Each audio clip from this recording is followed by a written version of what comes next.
Good morning to you all. Today's topic for discussion is of studies. Of studies is an essay written by Sir Francis Bacon. Before going to have it, let us learn about the author. Sir Francis Bacon was a great English philosopher, statesman, and a great pioneer of modern scientific thought. He is regarded as the father of English essay. He is a philosopher, he is a statesman, nothing but a politically noble man and a pioneer, and he is an inventor of modern scientific thought. That is what he is regarded as the father of English essay. Francis Bacon was born on 22nd Jan 1561 in London. He was born on 22nd January 1561 in London. London is the capital city of England. He was the son of Sir Bacon, keeper of the Great Seal for Elizabeth I.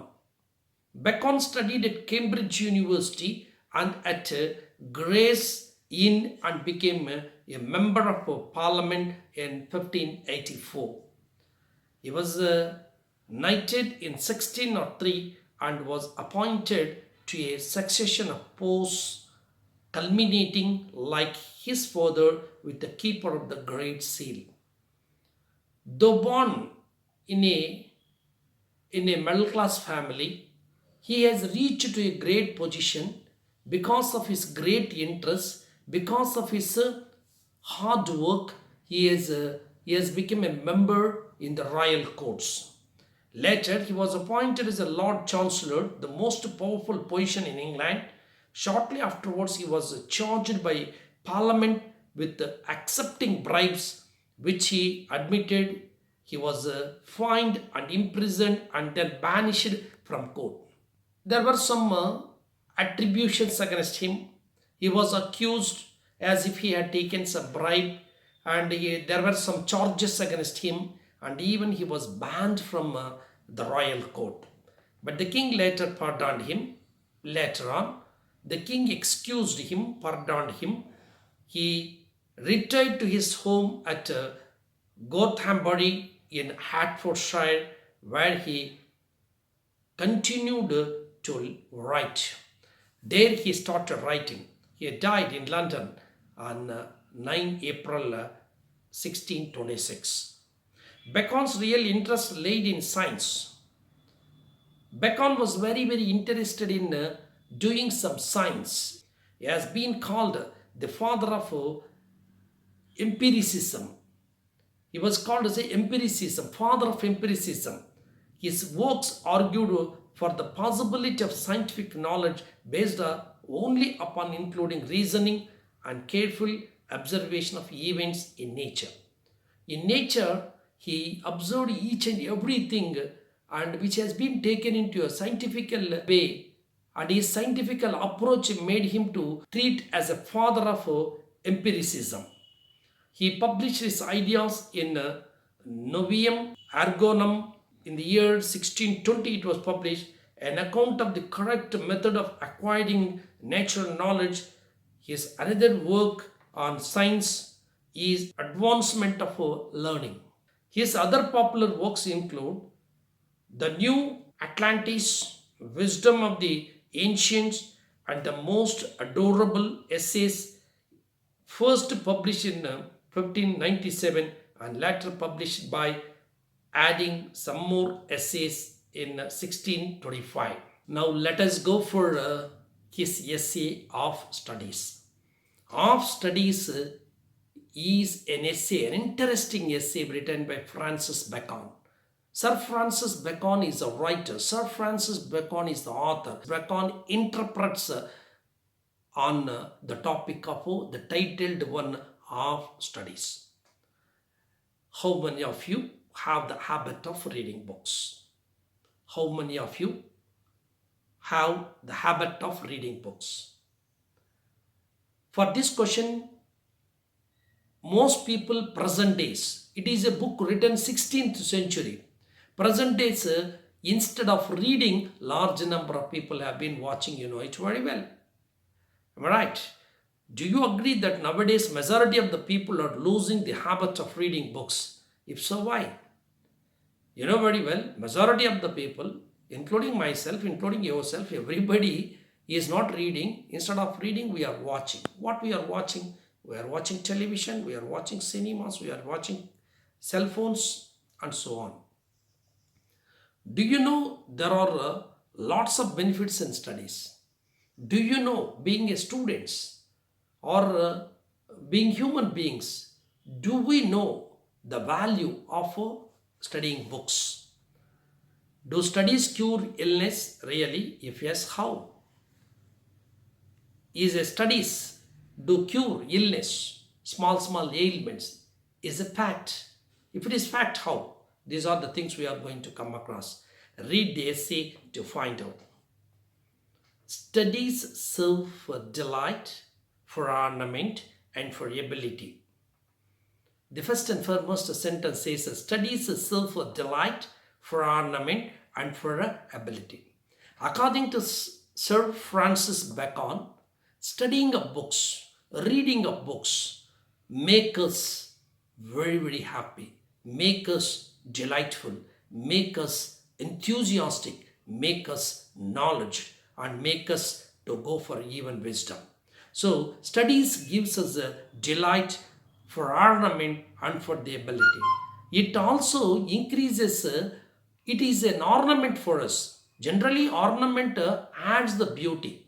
Similar such way, a person who has a lot reading of books will make him more efficient, and it makes him beautified in the world to find out the things easier. Similarly, it also increases the ability, and he can be able to solve his problems by himself when he has that much knowledge. So studies generally make us to feel delightful, and it is a kind of ornament. Extra information makes us strong and strengthy, and also beautiful.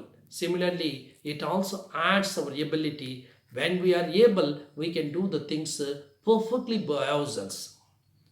The chief use of delight is in the privateness, and retiring. For ornament is the discourse, and for ability is in the judgment and disposition of business. Generally, we read books whenever we have in leisure. Generally, in those days, people were reading books whenever they feel leisure. But in case of now, being students, we have academic studies. Apart from academic studies also, it is must for us to read some important books. It's very essential. Either it may be for career advancement, or academic advancement, or technological advancement. It is must for us to read every time. So that is what he does say. So whenever people are retired, when they do not find any work, that time they read. Whenever people who are in privateness, whenever they have a leisure, they used to read and have for a delightment. Studies also increase our ability. And as if a layman can't understand the things very well, a person who reads and learns of various authors can easily face those situations in a finest way. At the same time, reading books make the people to have either to write or to speak artistically. So that is what he does say. Studies give us a delight, studies give us ornament, and studies make us to have a ability. And at the same time, for expertise, men can execute and perhaps judge of particulars one by one, but the general counsels and the plots and marshalling of affairs come best from those that are learned. People who are learned, constant reading of the books, people will find a very fine judgments, and they will find a very fine solutions for the issues or the problems which they come across it. So that's what here learned people only When people can be learned by reading number of books, by knowing the number of authors' views, then he develops a knowledge. Those knowledge, then if he turns it as a wisdom, no doubt that will make him a very, very proficient man in the society. At the same time, to spend too much time in studies is sloth. To use them too much for ornament is a affectation. To make judgment wholly by the rules is the humor of a scholar. They perfect nature and are perfected by experience. For natural abilities are like natural plants that need pruning by study. And the studies themselves do give forth directions too much at large, except they be bounded in by experience. The author says, too much of studying will make us lazy, lethargic, and always be interested in reading only, and at the same time we forget how much we have to make out of it. He says we will never get perfection by reading books. At one particular point we have to add our experience to our reading books. So that is what the excessive reading makes us very, very lazy and lethargic, and that is what we have to add our experience to deal the things. So that is what he does say. So experience plays a very, very important role. Only by reading books, the judgment should not be done, according to writer. We can get the information, add our experience, then only things will go on better. Here he says our natural abilities are just like a natural trees or natural plants. They are to be pruned. Pruning means cut all unnecessary. From a book, you have to take a very, very necessary information from that, and you have to add experience. Then only it will have its own value and worth. Simply reading books, if you go on do it, then one day or other day we will be treated as a lazy person, lethargic person, or we can say worthless person. Reading alone cannot be. So that is what the writer warns us. Be cautious of reading. At the same time, add your experience to give a proper, fine, or the right judgment on any occasion.